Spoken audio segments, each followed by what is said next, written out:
আমার মেয়ে মাইরা লাইছে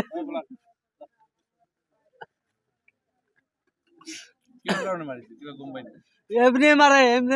মারধর করে তাকে আজকে একবার সাথে বলে দিচ্ছে আমার মেয়ে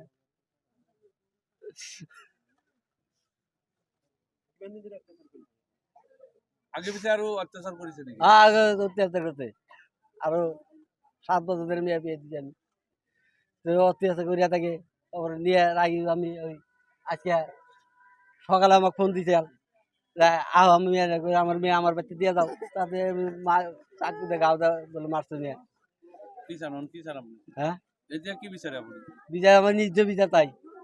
আমি টান কিমান দিন আগত বিয়ে দিছে? 7 বছর হয়েছে দুইটা বাচ্চা আছে হ্যাঁ আছে দুইটা বাচ্চা আছে দুইটা পোলা মর্জিনা খাতুন আতর রহমানের ল'ৰা সাদ্দাম হুছেইনে তোৰ ঘৈণীয়েকক তাৰমানে ডেগাৰে দি তাৰমানে পেটৰ মাজত সোমাই দিছিল মানুহ আহোঁতে আহোঁতে মানে মৰি গ'ল আমিও আহি তাত পালোঁ যে মানুহ চানুহ চব আহি ভিৰ হৈছে মানুহ মৰিছে এতিয়াতো নাই লগে লগে ডেথ হৈ আছে এইটো ডেড বডিটো ইয়াতেই আছে কি দেখা পাইছে? আমিতো দেখা পালোঁ যে তাৰমানে ব্লাড চেলাড ওলাই আছে ইফালে ঘৰতো অলপ ইফালে ব্লাড ছিটিকি আছে লাগি আছে কাপোৰ কানি চব ব্লাডে হেৰি হৈ আছে তাৰমানে লেতেৰা হৈ আছে য'ত মানুহটো পৰি আছে তত ব্লাড পৰি আছে ইফালে সিফালে ব্লাড আছে গাড়ী আৰু লগতে এটা কিহেদি মাৰিছে কি শুনা পাইছে? শুনা পাইছোঁ ডেগাৰে দি মাৰিছে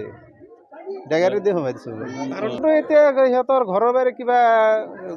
হৈছে না হৈছে এইটো নাজানো কিন্তু ইমান পুৱাই ধৰক কোনে জানে কাৰোবাৰে কোনে নাজানে নহয় ইমান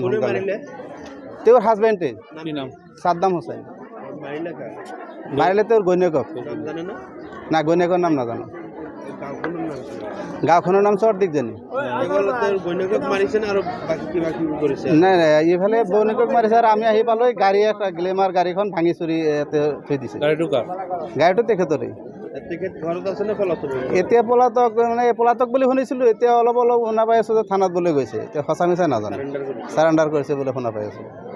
কি বিচাৰে যদি হত্যা কৰিছে না যদি হত্যা কৰিছে এনেকুৱা কাম হ'ব নালাগে যাতে এইবিলাক কাম নহয় পৰৱৰ্তী নেক্সট জেনেৰেশ্যনত যাতে এইবিলাক নাথাকে তাৰ কাৰণে কিবা এটা ব্যৱস্থা ল'ব লাগিব চৰকাৰৰ তৰফৰ পৰা ল'ব লাগিব মাৰিছে যদি এইটো অপৰাধক শাস্তি দিবই লাগিব অপৰাধ কৰিছে যদি শাস্তি পাবই লাগিবতো যিকোনো খবৰৰ বাবে যোগাযোগ কৰক 7099017330 লগতে 7099017110 নম্বৰত